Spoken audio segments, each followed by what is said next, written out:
Hello! వంకాయ మామిడికాయ పులుసు. పేరు చూసి మోసపోకండి. వీడియో చివరికి అర్థమవుతది. కొంచెం ఫస్ట్ ఆయిల్ కొంచెం వేడెక్కాక, అప్పుడు కొన్ని ఆవాలేసుకోండి. కంపల్సరీ ఆవాలు చిటపటలాడాలి. తర్వాత కొంచెం జీలకర్ర, ఒక్క ఎండుమిరపకాయ వేసుకోండి. మీరు తీసుకున్న క్వాంటిటీ బట్టి మార్చొచ్చు. తర్వాత కొంచెం కరివేపాకు వేసి, అది కొంచెం బాగా ఫ్రై అయ్యాక, దాంట్లో చిన్నగా కోసిన ఉల్లిపాయలు, పచ్చిమిరకాయలు వేసి, ఉప్పు, పసుపు వేసి, ఉల్లిపాయలు ఖచ్చితంగా కాసేపు మగ్గనివ్వండి. పులుసు అక్కడే డిఫరెన్స్ ఒస్తది. ఉల్లిపాయ వేగకుండా వేసామంటే కన్సిస్టెన్సీ చిక్కగా రాదు. ముక్క ముక్కల్లాగా ఉంటది. ఇందాక తోటకూర రైస్‌లో మిగిలిన కాడలు ఉంటాయి కదా! సో, అవి నేను తీసి ఇందులో వేసేసాను.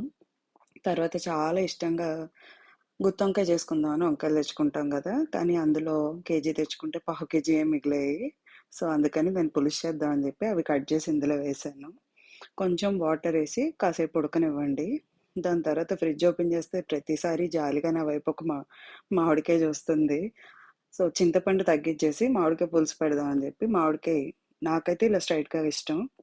మామిడికాయ ముక్కలు తినడానికి బావుంటాయి. సో, ముక్కలు కట్ చేసి టెంకతో సహా వేసేసాను నేను.